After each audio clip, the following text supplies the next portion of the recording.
اے آدم کی اولاد، کیا میں نے تم سے کہہ نہیں دیا تھا کہ شیطان کو نہ پوجنا، وہ تمہارا کھلا دشمن ہے، اور یہ کہ میری ہی عبادت کرنا یہی سیدھا رستہ ہے؟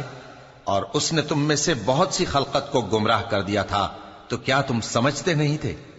یہی وہ جہنم ہے جس کے تمہیں دھمکی دی جاتی تھی، جو تم کفر کرتے رہے ہو اس کے بدلے آج اس میں داخل ہو جاؤ۔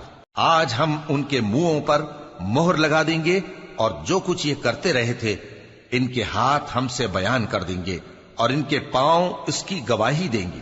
اور اگر ہم چاہیں تو ان کی آنکھوں کو مٹا کر اندھا کر دیں، پھر یہ رستے کو دوڑیں تو کہاں سے دیکھ سکیں گے؟ اور اگر ہم چاہیں تو ان کی جگہ پر ان کی صورتیں بدل دیں، پھر وہاں سے وہ نہ آگے جا سکیں اور نہ پیچھے لوٹ سکیں۔ اور جس کو ہم بڑی عمر دیتے ہیں تو اسے تخلیق میں اوندھا دیتے ہیں، یعنی اسے بچپن کی کمزوری والی حالت کی طرف لوٹا